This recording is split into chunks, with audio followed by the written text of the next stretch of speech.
vamos convidar primeiro a doutora Elizabeth Gomes dos Santos para fazer parte aqui nos debates. Por favor, doutora Beth. Doutora Elizabeth, professora da Universidade Federal do Rio de Janeiro, todos vocês conhecem, responsável no CBC atualmente como primeira secretária e está envolvida com o ensino médico há muitos anos, várias teses de defesa, de mestrado, de doutorado, vai nos contemplar com seus comentários em relação às apresentações que serão feitas. Vamos convidar, inicialmente, o professor Paulo Roberto Corsi, que todos conhecem também. Ele disse que é o ex-presidente em exercício.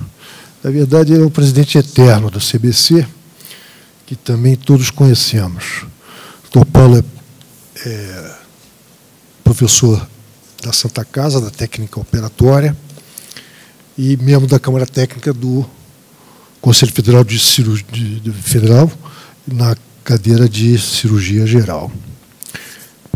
O doutor Paulo vai fazer uma introdução sobre a residência médica em 3 anos, que é o que se pleiteia hoje, e depois, na sequência, ouviremos a doutora Rosane. Doutor Paulo, com a palavra. Muito obrigado, professor Savino, presidente do Colégio Brasileiro de Cirurgiões, a entidade que nacionalmente representa a cirurgia geral em todos os níveis.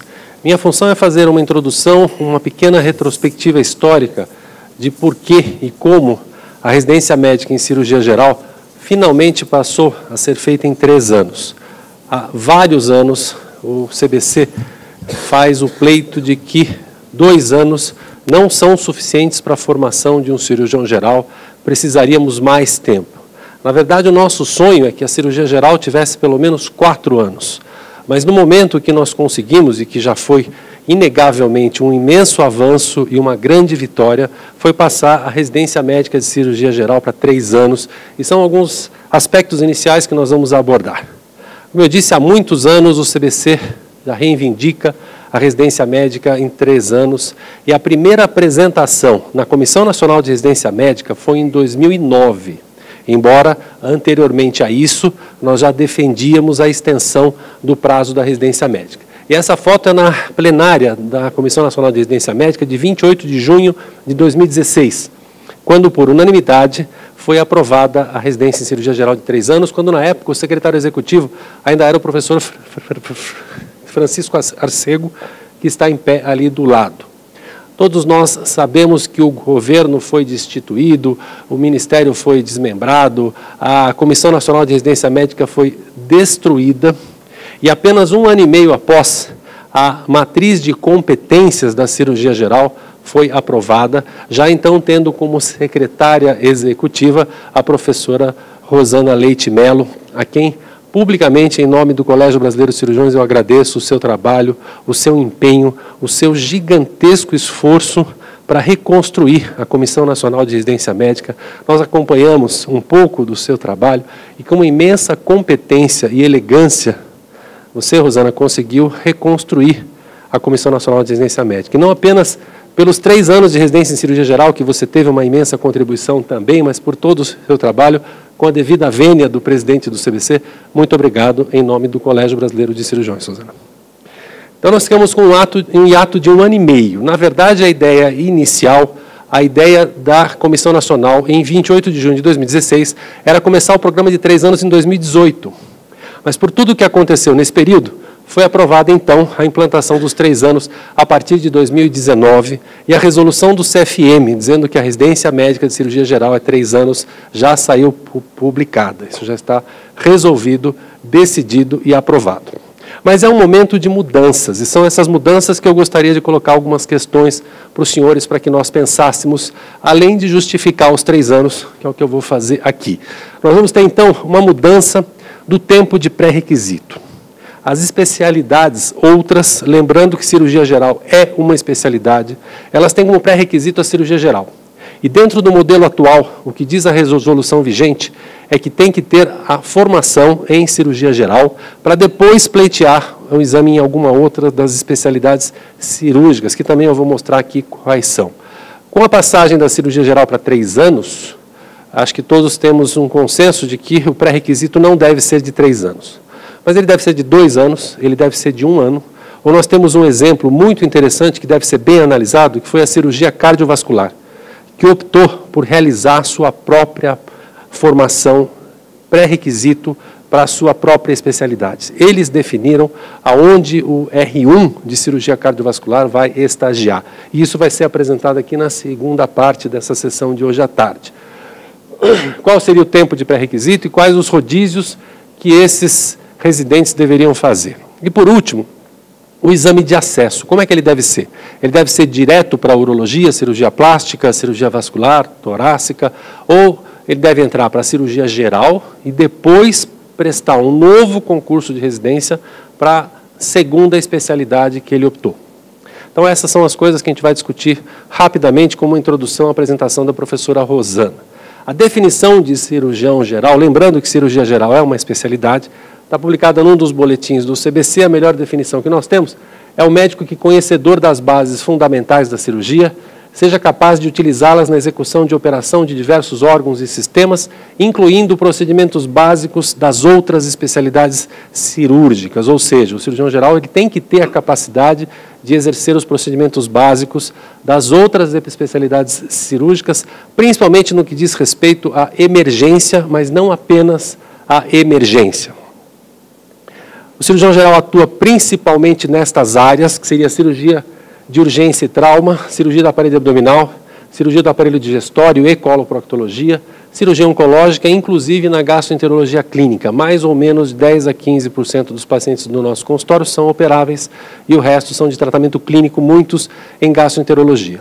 Olhando essa imagem, fica claro que a atividade do cirurgião geral e do cirurgião do aparelho digestório nos grandes centros é exatamente a mesma. O professor Alcino Lázaro da Silva, de Belo Horizonte, Minas Gerais, professor emérito da Universidade UFMJ, disse uma coisa interessante. Ele falou que cirurgia do aparelho digestório é uma titulação para dar status ao cirurgião geral.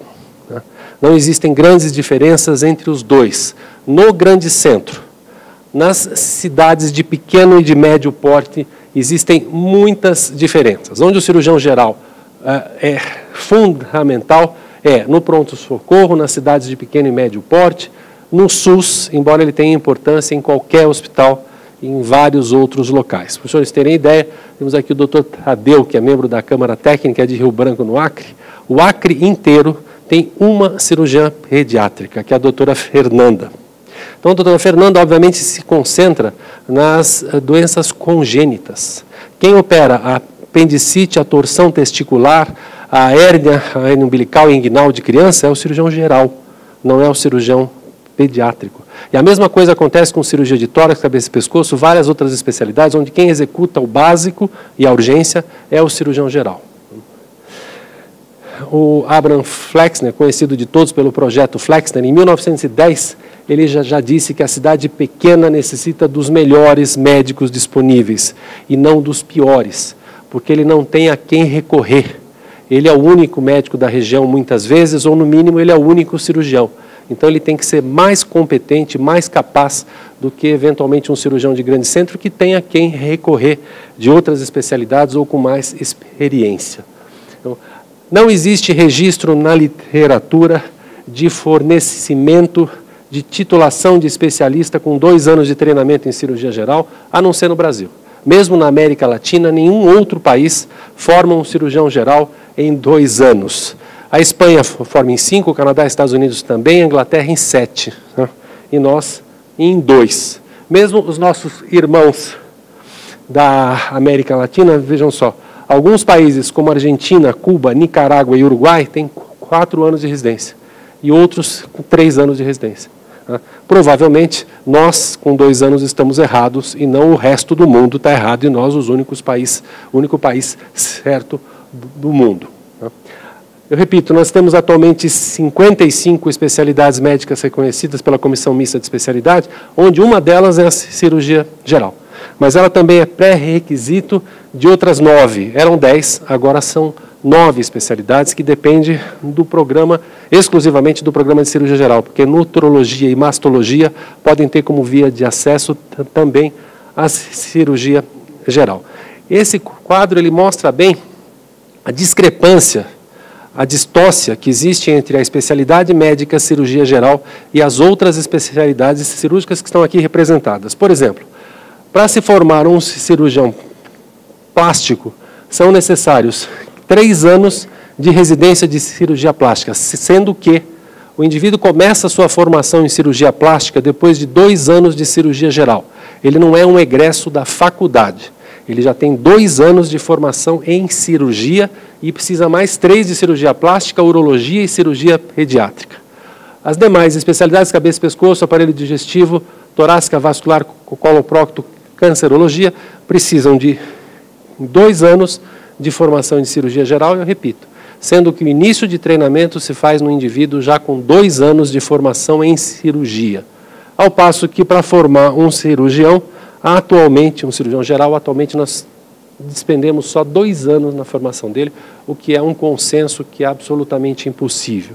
O Dr. Von Batten hoje de manhã já apresentou, eliminando-se os estágios que o residente R1 e R2 faz durante o estágio de cirurgia geral, na UTI, na técnica cirúrgica, tirando os períodos de férias, ele passa em cirurgia geral, propriamente dita, de 8 a 10 meses. Então é claro que é um tempo absolutamente insuficiente para a formação.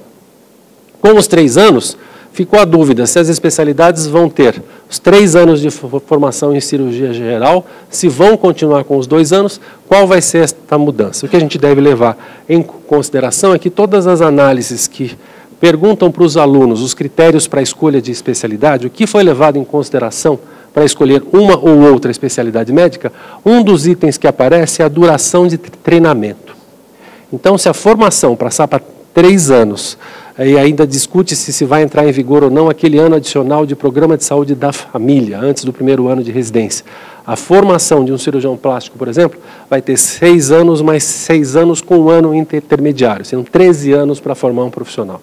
Um tempo extremamente longo, o que vai tornar algumas especialidades desinteressantes se elas passarem a ter os 3 anos de pré-requisito. Então nós estamos num momento especial, um momento de mudança. Obviamente toda mudança incomoda.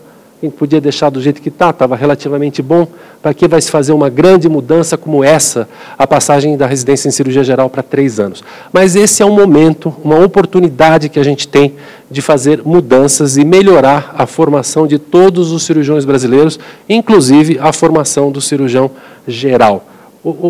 A gente olhando esta imagem aqui, uma coisa que nos angustia bastante, principalmente para quem trabalha com residente, vejam, estas especialidades, elas são diferentes uma da outra.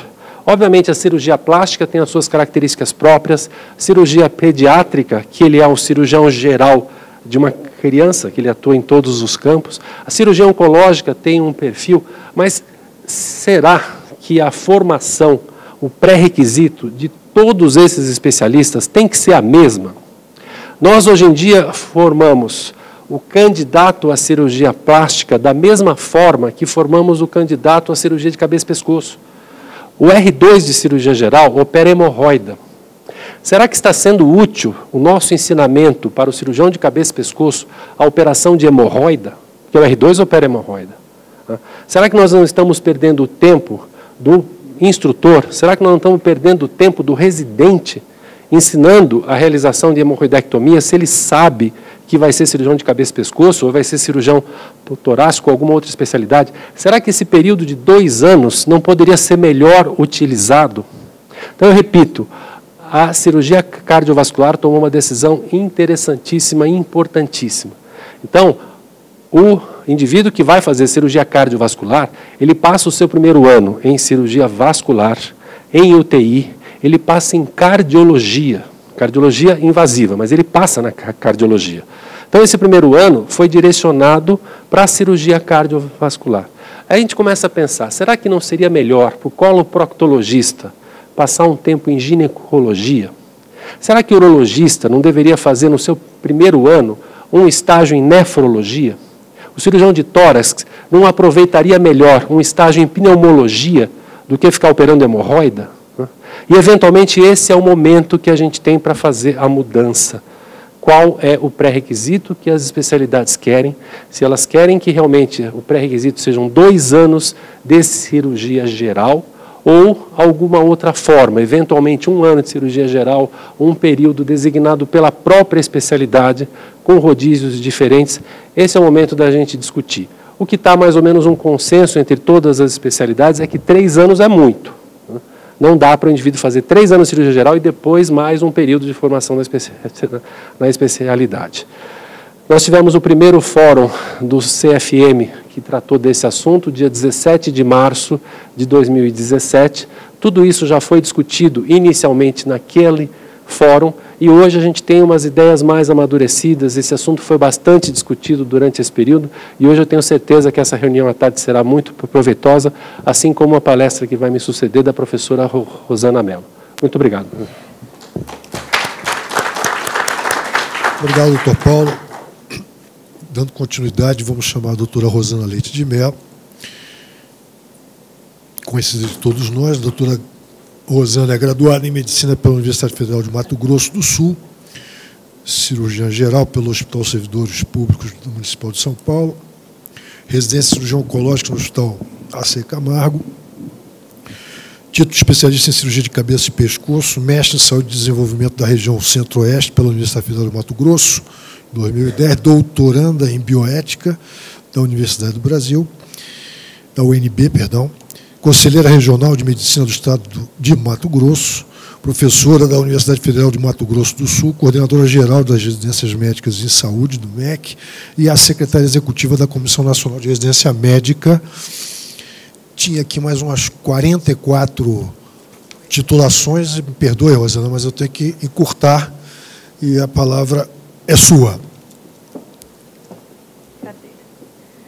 Então, boa tarde novamente. Inicialmente, eu quero agradecer ao Conselho Federal de Medicina por mais essa oportunidade e essa iniciativa que tem nesses eventos, que realmente as pessoas que praticam podem discutirem e deliberarem. Então, assim, meu agradecimento ao Conselho Federal e também um agradecimento ao Colégio Brasileiro dos Cirurgiões, né? Esse apoio, no último slide eu vou mostrar para vocês, que tem nos dado a Comissão Nacional de Residência Médica, porque, só para introduzir, as pessoas me chamam de muito legalista. Eu acho que isso é um elogio. Por quê? E é justamente nesse sentido que a gente inicia a nossa fala. No Brasil, a medicina ela é dividida em graduação e pós-graduação. O mundo todo é assim, não é verdade? Só que o especialista em medicina é apenas aquele que fez a residência médica credenciada pelo MEC e fez a prova de título pela AMB. A AMB ela pode delegar, como no caso, ao Colégio Brasileiro dos Cirurgiões ou outra sociedade. Mas a responsável é a AMB. Diante disso, né, essa lei muito clara, que graças a esse decreto de 2015, que regulamentou nada mais a lei dos mais médicos, ficou estabelecida que é a Comissão Mista de Especialidade, que compete definir o que é especialidade médica no país. Né, especialidade em medicina. O que é uma especialidade? É uma área de atuação com todas as suas características e as suas definições do que é. E essa comissão mista de especialidade, que no passado era apenas um acordo entre as entidades, né, entre o Conselho Federal de Medicina, a ANB e a Comissão Nacional de Residência Médica, ela tomou uma legitimidade, o que não é mais permitido, apesar que tentam, né, nós temos atualmente, eu descobri 2 projetos de lei querendo criar especialidades no nosso país, né, algumas especialidades, mas ela é muito clara, no sentido de que, se eu quero criar uma especialidade, e quando eu falo especialidade aqui, eu estou falando especialidade e área de atuação, que são especialidades médicas que a gente diferencia, como está na portaria, né? Depois eu coloco a definição do que é ou não é, mas as duas são o que titula, o que tem o registro no Conselho Regional de Medicina, que se a gente não for inscrevê-lo, você não pode se anunciar. O médico pode fazer tudo, como está lá na lei de 57. Mas como tudo na nossa vida, não só na medicina, a ética ela tem que permear todas as nossas ações. Poder é diferente de dever. Então, eu posso, mas será que eu devo fazer tudo? Então, isso tem que ficar muito claro nos nossos alunos, para quem a gente ensina determinado procedimento, nos nossos alunos que não são médicos, eu sou também preceptora da bucomaxilo, eles entram em todas as cirurgias comigo. Eles aprendem a técnica operatória, mas eles sabem que eles não poderão e não deverão fazer determinados procedimentos, por todo o sentido. Eles podem até saber na técnica, mas eles não poderão e não deverão fazer. E o médico também é assim, né? E, conforme também esse decreto, ela fala o seguinte, que a Comissão Nacional somente autorizará programas de residência médica nas especialidades e áreas de atuação.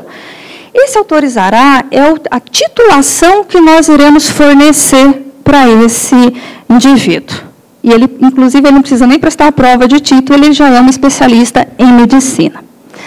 E o que é especialidade médica no nosso país? O que é uma área de atuação? Os senhores bem sabem que em vários países existem poucas especialidades, se a gente for ver a definição que eles dão. Eu estava até comentando, na Finlândia nós temos 12 especialidades médicas, né? As outras são, eles categorizam, talvez pela tradução, como subespecialidade. Por exemplo, a medicina interna, a alergologia, a dermatologia, acho que pneumologia, tem as outras, são subespecialidades da medicina interna. Tem a cirurgia geral e tem as subespecialidades. Aqui no nosso país, não. No nosso país, nós definimos a especialidade médica como núcleo de organização do trabalho médico que aprofunda verticalmente a abordagem teórica e prática de segmentos da dimensão biopsicossocial do indivíduo e da coletividade. Isso é a portaria, como eu disse aos senhores, da comissão mista, que tem toda a legitimidade legal para a definição. E uma área de atuação, ela é uma organização por profissionais capacitados para exercer essas ações específicas, sendo derivada ou relacionada de outra. Então, quando a gente fala em área de atuação, nós não estamos falando em algo a menor, né? É uma subespecialização. Muito pelo contrário, no português, ela seria uma superespecialização. Ela não é algo a menor. Às vezes, nós recebemos algumas demandas aqui na comissão mista de determinadas áreas de atuação que querem ser especialidade, com aquele ideário de que seria uma coisa a mais valorizada. Não. As duas são valorizadas, as duas titulam no nosso país. Aí existem outras capacitações que não titulam, né? Se a gente for observar, conforme a lei de 1981, a residência médica nada mais é que uma pós-graduação lato sensu sui generis. Esse é o termo que a gente está utilizando, que a gente vai até fazer algumas modificações. Por que sui generis? Ela é diferente das outras pós-graduações lato sensu, que são totalmente, elas são regulamentadas às instituições que ofertam, tem uns critérios que a pós-graduação lato sensu tem que ter no mínimo 360 horas, ter o TCC e algumas características. Essa regra, que é do Conselho Nacional de Educação, ela determina todas as pós-graduações no nosso país, lato sensu, seja na área médica, seja na área das outras, da ciência biológica, da matemática. E aí acontece alguns viés que nós estamos tentando resolver. Só que a residência médica, ela é também uma pós-lato sensu, com umas características. E tem uma lei que determina quais são essas características, e tem um decreto que determina que essa residência médica, que titula um especialista no nosso país, ela é totalmente regulada pelo Estado brasileiro. Ela é para abrir um serviço, ela é supervisionada pelo Ministério da Educação e ela é avaliada. Um serviço, para se ter essa formação, ele tem que pedir essa autorização para o Ministério da Educação. Se ele cumpre determinados requisitos, aí sim, esse serviço terá a cedência da residência médica. Ela não é do serviço, ela apenas estará lá em algum tempo para quê? Para capacitar um especialista em medicina que o país precisa. E daí a gente começa a entender como que funciona todo esse sistema, a complexidade que ele é, deve ser assim mesmo, né? E as motivações legais, os meios legais que nós, enquanto cidadãos, podemos contribuir para a melhora do atendimento dos nossos pacientes. Mais adiante, hoje o que nós temos? Aquela disparate que eu falei, nós temos 55 especialidades, 59 áreas de atuação. Ok, tem problema, vamos construir todas essas matrizes. E aí vem a história da matriz de competência. No mesmo decreto, ele é claro no artigo 15. Compete à Comissão Nacional de Residência Médica definir as matrizes de competência para a formação de especialistas na área da residência médica. Quando a gente fala em currículo, currículo é prerrogativa ministerial, do ministro. Apenas ele pode chancelar um currículo. Claro que na hora da gente falar, a gente fala matriz curricular, que em tese, né, quer dizer a mesma coisa, mas a gente não usa esse termo em termos legais. Isso não é nossa competência. Se nós colocarmos matriz curricular, isso ia ser facilmente revogado se essa resolução nós produzíssemos. Então, o termo correto é matriz, mas é a mesma coisa. Quando a gente vai falar em competências, né, a gente usa muito... Deixa eu ver um pouquinho. A definição de competências usada por Perrot, que significa o quê? Vai abarcar tanto o conhecimento, tanto as atitudes desse nosso residente e as habilidades. Então, quando nós falamos que ele vai ser competente em determinada área, já está implícito que ele terá essas três principais como definição de competência. Existem outras definições, também a gente agrega, tanto é que na construção das nossas matrizes de competência, a gente utiliza não só a taxonomia de Bloom atualizada, mas outros autores também. Quais são as competências que a gente quer que esses nossos residentes adquiram? E lembrar que um currículo por competência, os resultados a serem obtidos dirigem o processo educacional. Primeiramente, se define o resultado, depois os processos necessários para alcançá-lo. Como a gente estava comentando, a nossa matriz do Colégio Brasileiro de Cirurgiões, né, faço aí também a parabenização, tanto a doutora Beth, que teve a contribuição com o trabalho dela, nós a construímos e, posteriormente, nós iremos construir o nosso instrumento de avaliação, que é a partir dela. Então, posteriormente, baseado nela, nós chegaremos a um ponto que nós falaremos o seguinte: determinado serviço, ele tem, eu só estou com a colestectomia na cabeça, ele tem a capacidade de fazer por residente 4 ou 5. Isso é o suficiente para ter a tal da competência? Se assim for, ele vai ser aprovado. Então, essa história da quantificação, a gente já comentado anteriormente, isso vai estar tudo no nosso instrumento de avaliação. No instrumento de avaliação vai estar lá a praticar, tem quantas torres de vídeo, tem como que é a capacidade da enfermaria, como que é os nível de internação, o número de cirurgias, tudo isso fará parte do instrumento de avaliação que será feito a partir dessa matriz de competência. E esse modelo é um dos paradigmas que a gente tem que estar sempre conversando e, quem sabe, mudando, né? Ele não rejeita a organização disciplinar prevista no currículo tradicional, ou seja, ele não rejeita, eu tenho que ter uma competência básica no meu R1 de algumas atividades na cirurgia infantil, ele pode passar no estágio da cirurgia infantil, mas por que ele vai passar no estágio? Porque eu quero que ele adquira aquela competência, não é simplesmente mais um residente para estar rodando na cirurgia infantil. Então, eu quero saber o que eu quero que o meu residente aprenda no estágio, né, divididinho da cirurgia de cabeça e pescoço. De repente, um serviço que não tem a cirurgia de cabeça e pescoço, mas a competência que eu quero que o meu residente de cirurgia geral, ele tem que fazer traqueostomia, cervicotomia. Talvez isso ele vai aprender naquele mesmo serviço na cirurgia torácica. Então, essa é a flexibilidade que a gente coloca, como o Dr. Corsi bem colocou, a racionalização. Então, eu quero saber quais são o meu produto e, a partir dele, eu vou adequar por competências, né? E o que é hoje a cirurgia geral no Brasil? Eu falo que o que é. Por quê? Embora não tenha sido publicado ainda na resolução por problemas internos nossos do MEC, foi aprovado na ata, ou seja, é um documento jurídico e é o que já está vigente no nosso país. Então, hoje, no nosso país, a cirurgia geral, ela é 3 anos, não esqueci de colocar, e ela é uma formação por competências. Nós construímos todas essas matrizes, por exemplo, no término do R2, que é a formação, ele terá a competência, o domínio de realizar a videocolestectomia laparoscópica. Então, é a competência que ele terá.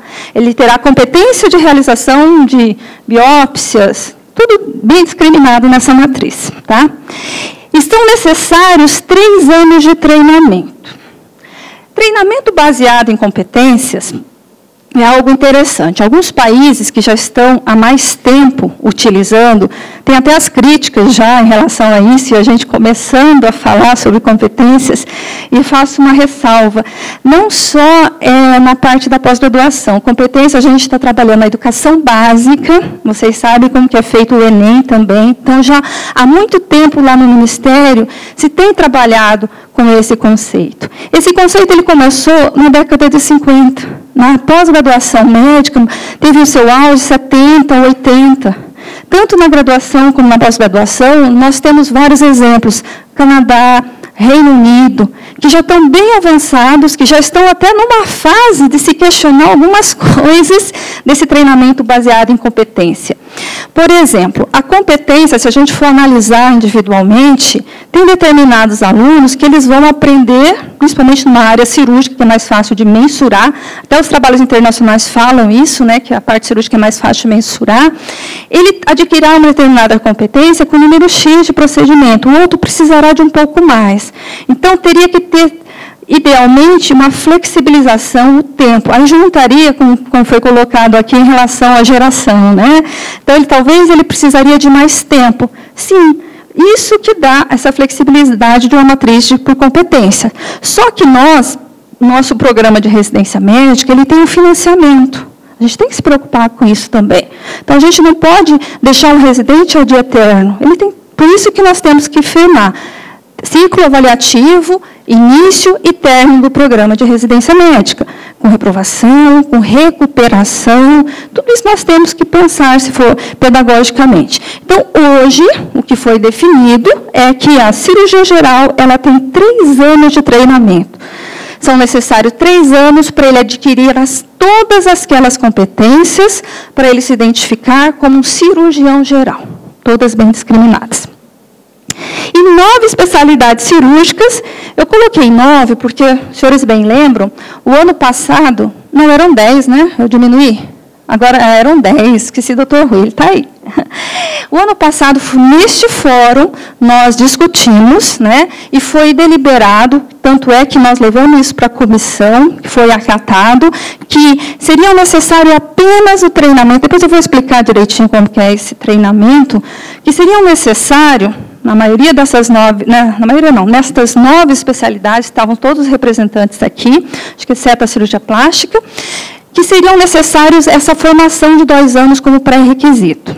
O que é pré-requisito? Se a gente for observar no Aurélio, é uma condição sine qua non para se iniciar outra. Então, é necessário. Por que eu quero que o meu residente de cirurgia plástica ele não tenha o acesso direto? É porque eu estou reservando o mercado, quero que o residente termine depois? Não. É porque, para ele começar a ter aquela habilidade, para ter o maior treinamento na cirurgia plástica, na cirurgia de cabeça e pescoço, ele precisa, vamos falar um jargão cirurgião, com a mãozinha mais mole. Então, ele precisa de um treinamento de habilidade cirúrgica. E é por isso que ele precisa do pré-requisito. O ano passado, nós definimos que esses 2 anos seriam bons. Claro que, como tudo, as coisas podem mudar, né? Conhecimentos, como a gente mudou na cardiovascular.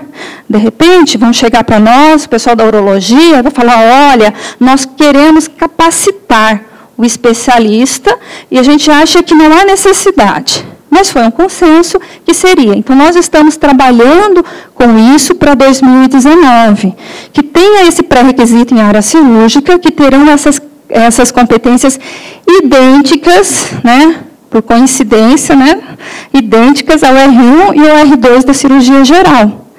Que é outra forma que, quem sabe, um residente que não entrou nesse pré-requisito cirúrgico, que entrou e queira fazer a cirurgia geral, aí nós podemos fazer compatibilização da matriz, né, do currículo, e ele pode ser até por R3.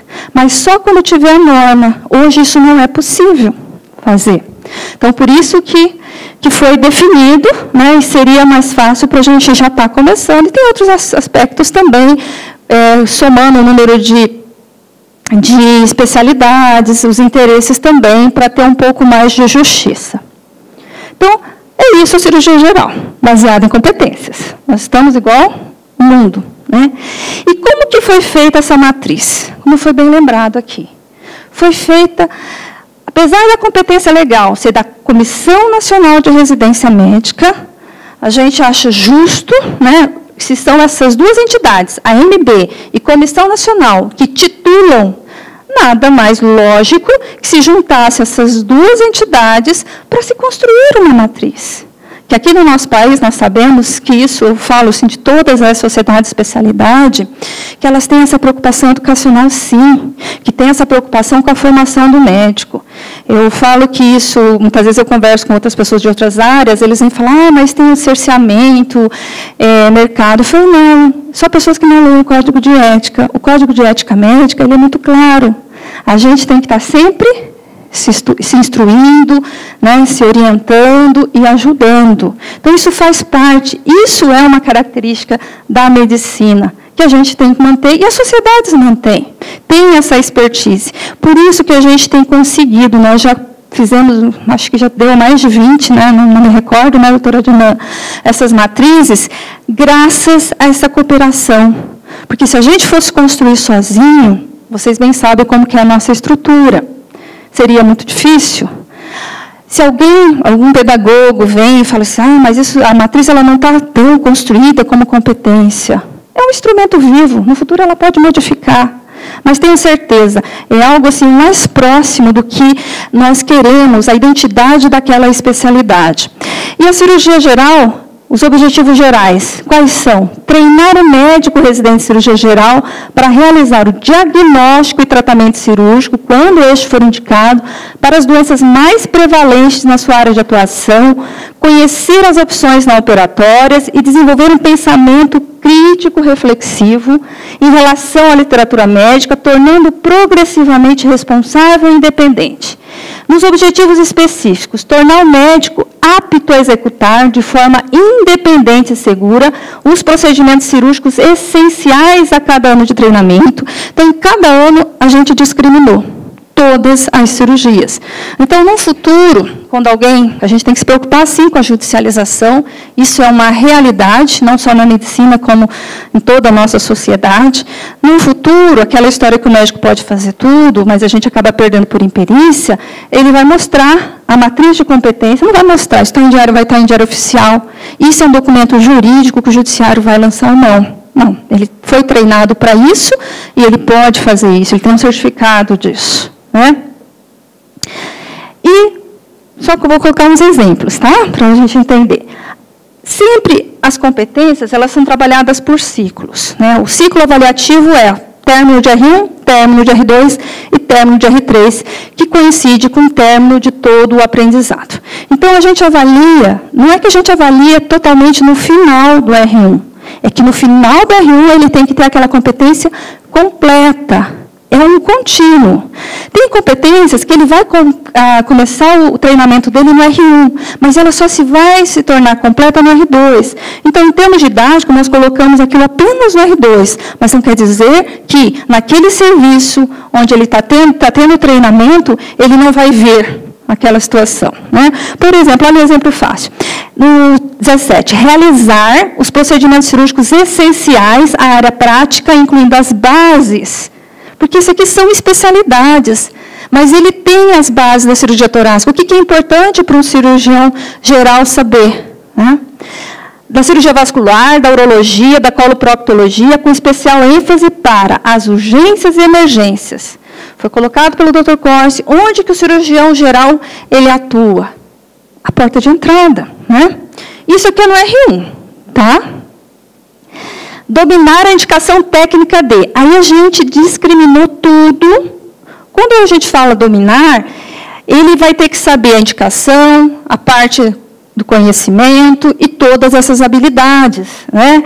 Das biópsias, linfonodos superficiais, desbridamento de lesões partes moles, cricotireoidostomia, todas essas cirurgias de pequeno e médio porte, que, se a gente for olhar no passado, tirando algumas exceções, é claro, aqui, tá, de forma geral, no passado, o nosso egresso de medicina, que nós tínhamos muito cenário de prática, nós saíamos fazendo isso, nós saíamos fazendo mesmo, não digamos com proficiência, mas a gente fazia uma cesariana, a gente fazia algumas outras coisas que hoje, por causa do cenário, por causa de outros conhecimentos que é necessário ser ensinado na graduação, não se aprende. Mas ele, no final do R1, ele terá toda essa capacitação. Ao término do R2, dominar a técnica operatória de quê? Laparotomia exploradoras para biópsias, drenagem de abscesso, colestectomias, laparoscópica e laparotômica, gastrostomias, colostomias, cirurgias orificiais, fistulectomias. Então, nós, cirurgia, a gente entende que cirurgia pequena e médio porte, né? Algumas de médio porte. Terminando o R2, ele terá essas competências. E, ao término do R3, são várias competências, eu só peguei algumas mais interessantes aqui. Dominar a indicação e a técnica operatória dos seguintes procedimentos. Hérnia inguinal recidivada, né?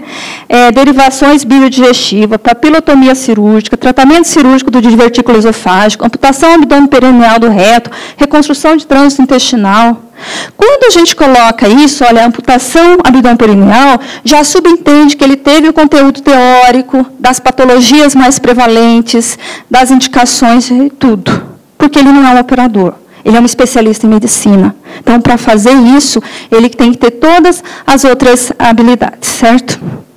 E a gente forma o menino em 3 anos, e esse sim é o cirurgião geral. Aí vocês me perguntam, mas e o pré-requisito? A cirurgia plástica, a urologia, a cirurgia vascular. O pré-requisito serão 2 anos, né, que, por coincidência, são iguais ao R1 e R2 da cirurgia geral. Isso vai nos facilitar. Por quê? Os serviços que hoje oferecem cirurgia geral, o mesmo serviço, ele oferecerá ou não, vai depender, depois eu vou contar o que a gente vai fazer, né, com a ajuda do CBC. Esse mesmo serviço, ele poderá, né, dependendo da matriz, ele vai avaliar, oferecer ao mesmo tempo um pré-requisito de 2 anos em cirurgia, em treinamento cirúrgico, e também oferecerá a cirurgia geral. Juridicamente, as pessoas podem questionar isso, nós discutimos muito com o jurídico do MEC, do Ministério da Educação.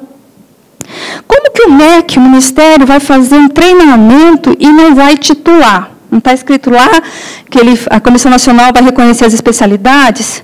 Sim.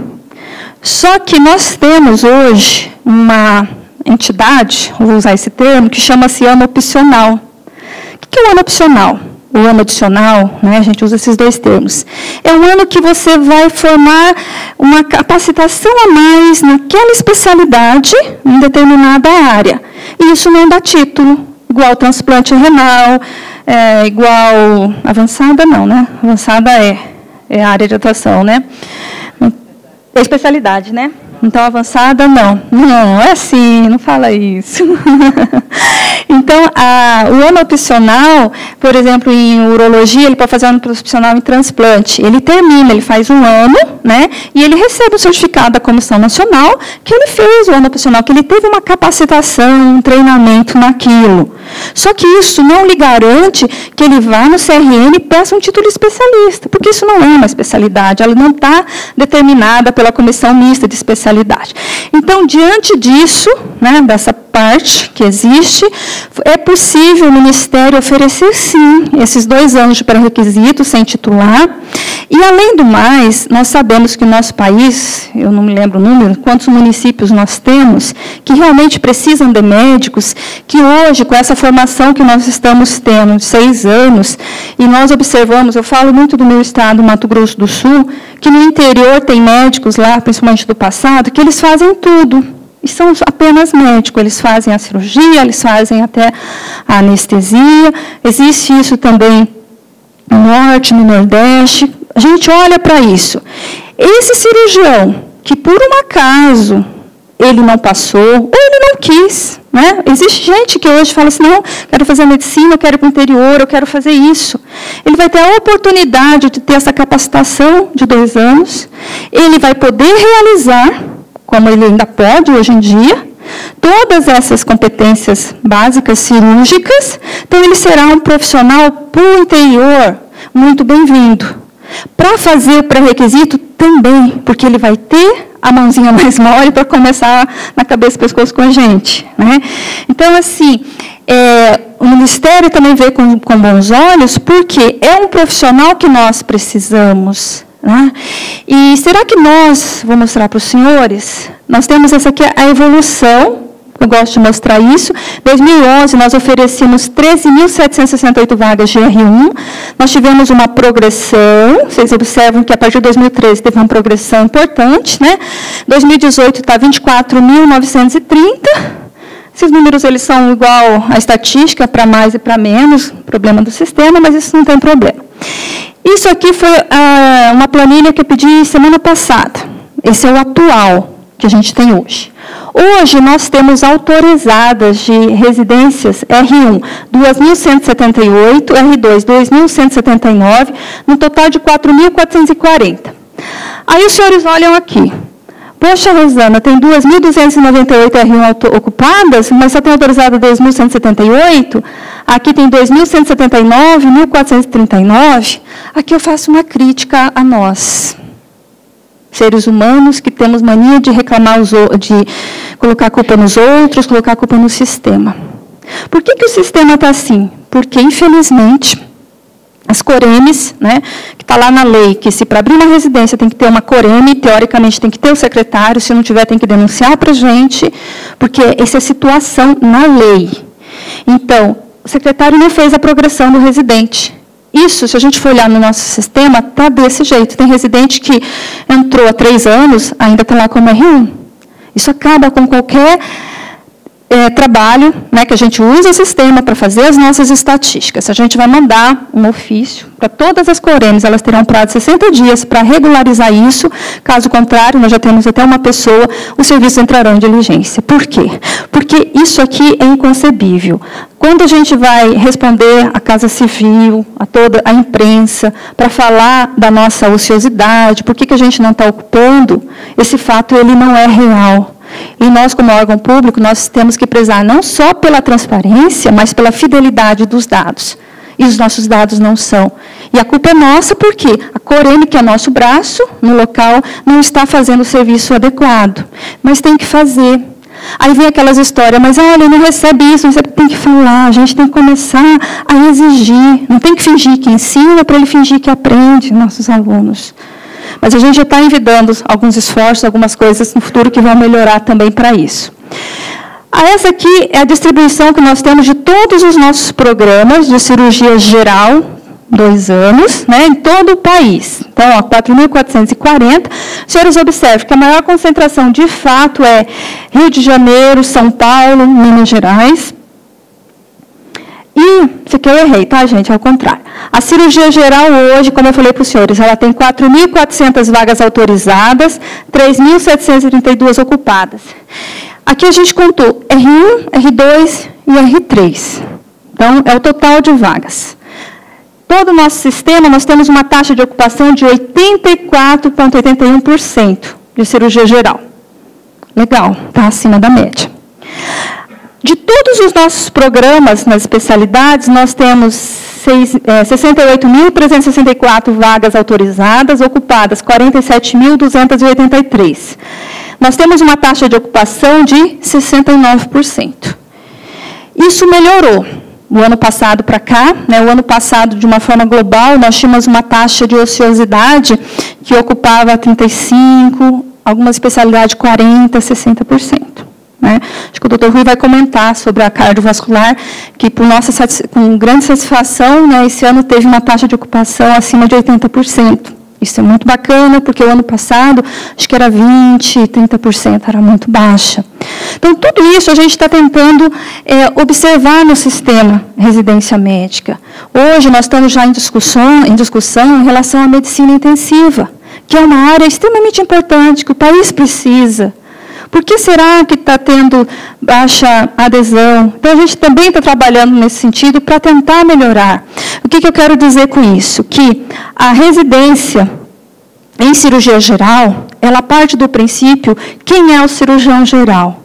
O cirurgião geral aqui no Brasil, no exterior. É claro que em determinados locais eu posso oferecer a cirurgia robótica.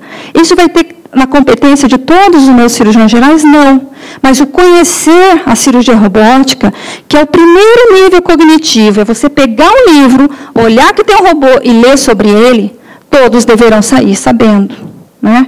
Ele não vai dominar a robótica, claro que não, ainda não, né? Não sei, no futuro a gente cria alguma coisa, mas ele tem que conhecer, ele tem que saber. Então a gente vai trabalhar com níveis de competência. E isso é possível em todos os programas. Vai ser muito importante a construção do nosso instrumento de avaliação, que a partir dele a gente vai conseguir realmente avaliar os programas, um checklist. O programa que não tem aquelas condições técnicas operacionais de formar com determinada competência, realmente ele não poderá funcionar. É simples. Vamos investir em outros. Ah, Rosana, mas a gente precisa de mais cirurgiões. Precisamos de mais cirurgiões com competência. A lei de diretrizes básicas é muito clara. O princípio que deve ser respeitado chama-se qualidade do ensino. Eu não posso formar profissional que não tenha qualidade. Não existe a medicina para o rico e a medicina para o pobre. Nós sabemos muito bem isso. Eu opero a tireoidectomia no meu paciente do SUS, igualzinho eu opero no convênio. E eu tenho o privilégio, no meu estado, de usar, inclusive, os mesmos fios. Então, a medicina ela é isso. Então, quando a gente fala que nós queremos ter equidade na formação dos nossos residentes, com critérios, né? É isso que nós queremos. Essa competência, que eu brinco com o doutor Baratella, não é tão mínima, é a competência de um cirurgião geral que vai estar apto para estar no mercado, onde ele quiser. Se ele quiser atuar em São Paulo, se ele quiser ir para o interior, ele tem autonomia. Mas nós, como governo, e como órgão regulador de todo o sistema de residência médica, nós temos o dever de cumprir a lei de diretrizes básicas, que é prover o quê? A qualidade. Né? São um dos grandes desafios. Então, quais são os desafios e perspectivas? Todos esses programas serão capazes de treinar um cirurgião geral? Nós precisamos de cirurgião geral, com matriz de 3 anos, 4.400 por ano? Não sei. Eu achava que não, a Beth falou para mim que precisa por ano, que aí a gente faz aquelas projeções. Não sei, mas o mundo vai mostrando.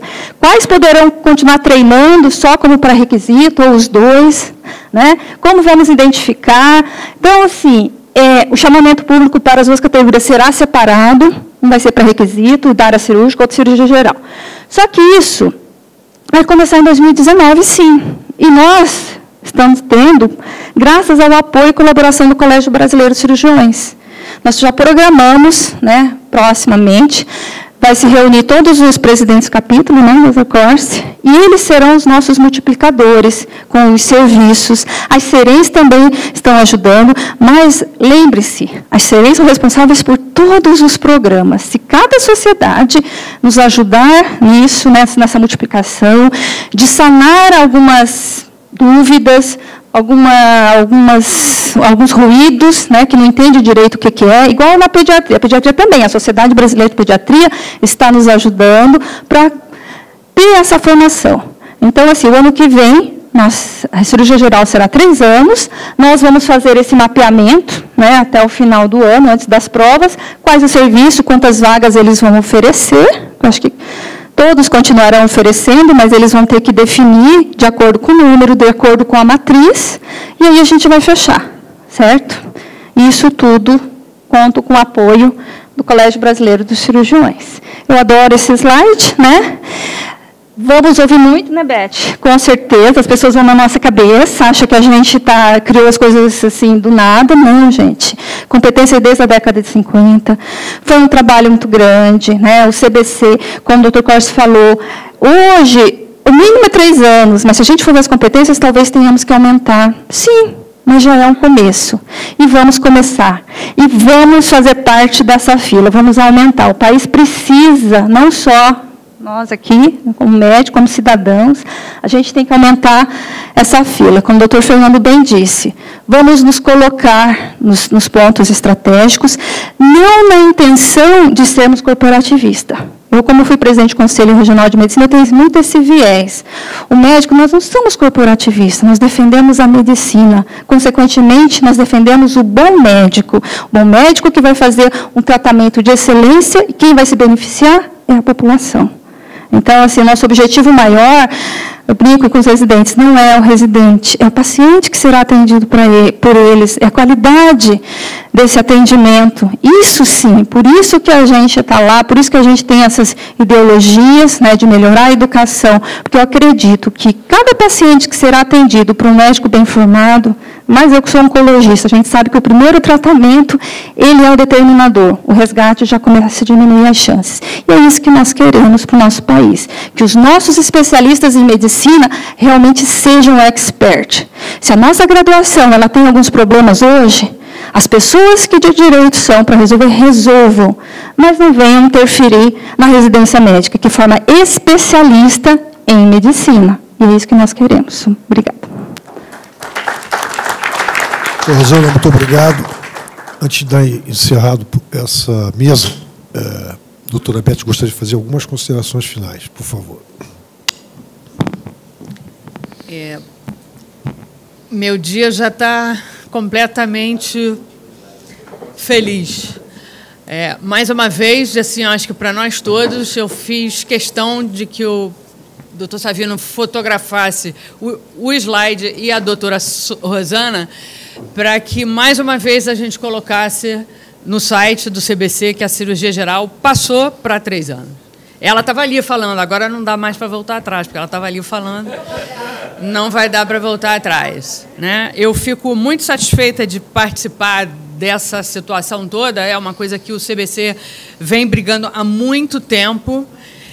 Não foi uma briga sem cabeçadas, a gente não fez nada do bolso de alguém. E todas as coisas que foram feitas, tudo que foi construído foi feito por meio de pesquisa nacional. Nenhum de nós fez assim da própria cabeça. Mas ver colocado de público dá uma satisfação muito grande. Obrigada por você ter colocado esse slide.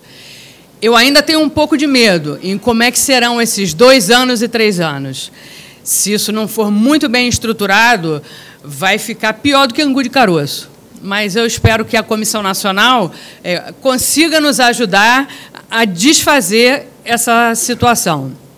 O presidente Savino aqui está me ouvindo, eu puxar aqui o terno dele toda hora dizendo, está vendo, Savino? Olha lá, a gente conseguiu, a gente conseguiu. E o que for preciso fazer, faremos. Ok? Obrigada. Muito bem. Nós que estamos aqui desde da parte da manhã, assistindo os debates, infelizmente não vai poder haver interação nessa apresentação, senão o meu querido amigo vai me arrancar a cabeça. Queria fazer também a última consideração em relação ao nosso imenso país, que mais do que nunca ficou claro, depois de tudo que assistimos aqui até agora, que, como dizia o maestro Antônio Carlos Jobim, o Brasil não é para principiantes. A situação para se caminhar no nosso país, em qualquer área, principalmente na nossa área de medicina e de cirurgia, exige um esforço enorme de todos nós, diante do quadro, não é, em algumas situações dantesco, em que somos obrigados a enfrentar. Mas, ouvindo as palavras da doutora Rosane, de todos aqui que estão presentes, ouvindo essa manhã inteira, os aspectos de avanço tecnológico, e principalmente não tirar o pé do chão, em relação à imensa maioria do nosso povo, que precisa ainda do cirurgião geral bem formado, ou seja, aquele indivíduo que é capaz de atender talvez uma das doenças mais complexas, que é o trauma, por exemplo, não pode ficar mais nessa brincadeira de 2 aninhos para cá. Infelizmente, 3 para mim ainda é muito pouco, como todos aqui já se colocaram. Esperamos que isso se desenvolva mais ainda, e que aqueles colegas que se interessem por áreas específicas, dentro das áreas de atuação, inclusive, na cirurgia geral, que lutem para que essas coisas possam ser melhor ainda entendidas e possam ser melhor encaminhadas. Eu agradeço mais uma vez ao coordenador da Câmara Técnica, doutor Jorge Cury, pela magnífica iniciativa. É o 2º fórum, já caminhamos muito. Acho que temos muito caminho ainda pela frente. Então, todos de parabéns, a Câmara Técnica de Cirurgia Geral e o Conselho Federal de uma maneira geral. Muito obrigado pela presença de todos e vamos encerrar essa sessão. Muito obrigado.